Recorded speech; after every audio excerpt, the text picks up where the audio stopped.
Warga Malaysia kagum dengan kemajuan Indonesia setelah banyak yang mencoba kereta cepat Wush, karena di Malaysia tak punya kereta cepat.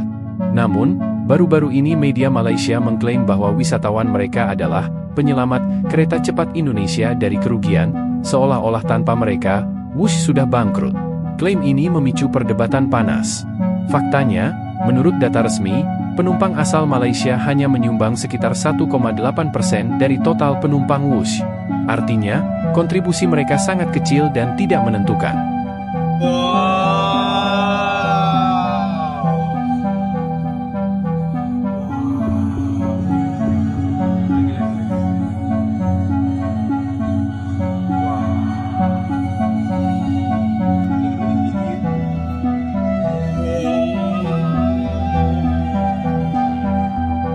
Kita pergi naik kereta cepat di Indonesia. Kita nak naik kereta cepat. Ni kereta cepatnya. Nanti kita tengok kereta cepat in real life. Jadi hari keesokannya aku naik Grab dari Charles Hotel ke Halim, RM61,000. Jadi aku sampai ke Halim Station dan aku awal-awal booking dulu ya tiket ni, sebab kalau tak nanti dia habis cepat sold out.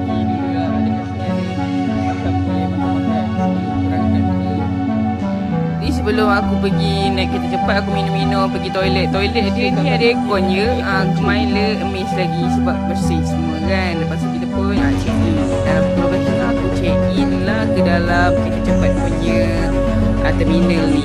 So jom. Sekarang kita menuju ke kereta api cepat. Kereta api cepat. Malaysia tak ada kereta api cepat lah. Kita cuba di Jakarta. Kita kena cepat tau, tak boleh lengah-lengah, tak ada masa untuk tunggu kita. Jadi kita kena cepat-cepat masuk ke gerabak-gerabak dia ni semua sebelum kita ketinggalan. Jadi jom kita tengok dalam dia macam mana. Weh, dalam dia memang nice. Aku macam rasa selama ni aku memang suka naik public transport, tapi bila aku nampak kereta cepat ni, aku rasa terpukau. Sebelum ni aku boleh naik kereta cepat ni dekat Japan je, Shinkansen. So aku akan tunjukkan berapakah kecepatan dia. 217, 315 dan akhir sekali 347. Paling laju adalah 350 km/h.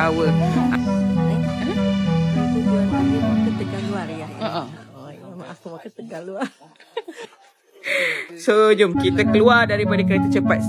Jakarta Bandung jarak dia 30 minit sahaja. Okey, sangat-sangatlah cepat. Dan RM75 bagi aku tu sangat berbaloi, sebab kau tak payah tunggu 3 jam dekat dalam kereta ataupun KAI.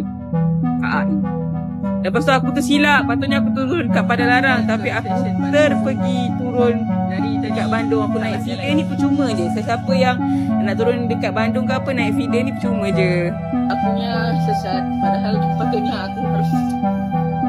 Indonesia membuktikan bahwa keberhasilan Wush murni didukung oleh antusiasme dan kebutuhan rakyatnya sendiri, bukan bergantung pada negara lain. Kita cari kepalanya dulu. Nak tunjuk depan kereta api tu macam mana. I dekat stesen kereta api Jakarta nak cuba naik train cepat kat sini. Kereta api cepat. Nama dia Wush. Dia ingatkan roti boy. Punya roti boy. Dekat sini ada VIP.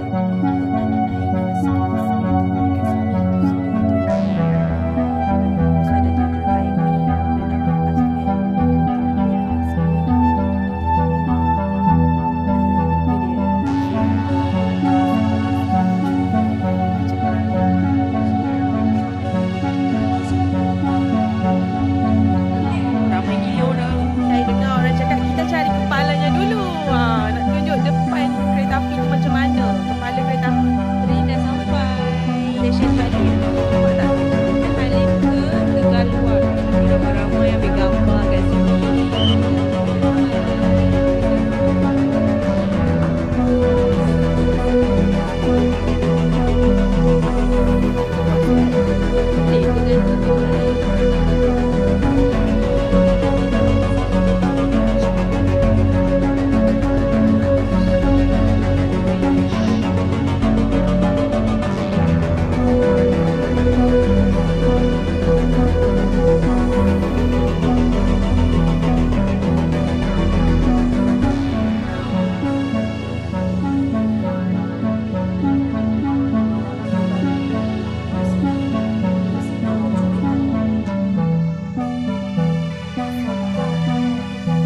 daripada Bandung ke Jakarta.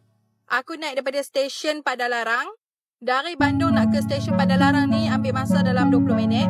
Hampa follow je signboard di paca ni, hampa boleh terus masuk. Ni aku tunjuk dekat hampa kalau hampa nak pergi beli tiket. Mesin tiket dia dekat belah belakang ni. Aku dah beli tiket online tapi aku pergi kat mesin tiket ni sebab aku nak print tiket. Tapi depa abang tak payah print, nanti scan je QR code. So aku pun terus masuk, hampa kena scan bag dulu. Stesen dia luar. Hampa kena sampai setengah jam sebelum sebab tepat 30 minit sebelum depa akan buka untuk masuk.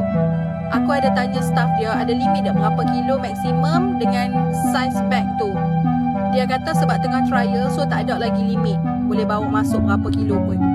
Hampa scan QR code kat sini, hampa masuk. Aku punya platform 2 kat belah sana.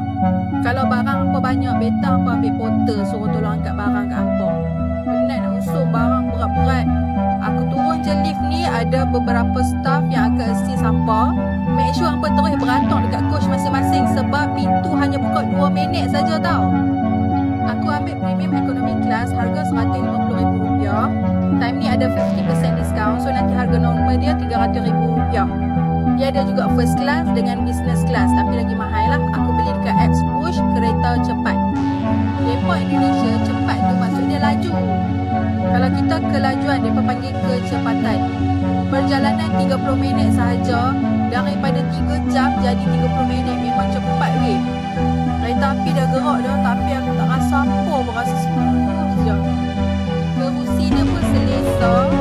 Nak cakap dia punya smooth tu, aku tengok video tu dia tunjuk. Mereka letak brake sini secara menegak. Tak jatuh weh. Kelajuan dia boleh pergi sampai 350 km/h. Masa dia announce sudah nak sampai, aku terus tunggu depan pintu sebab aku malas nak rebut-rebut. So sampailah kita ke stesen Halim. Perkhidmatan kereta api kelajuan tinggi HSR di Indonesia yang menghubungkan antara Jakarta Bandung mengakui kebergantungan rakyat Malaysia sebagai penyumbang jualan tiket besar.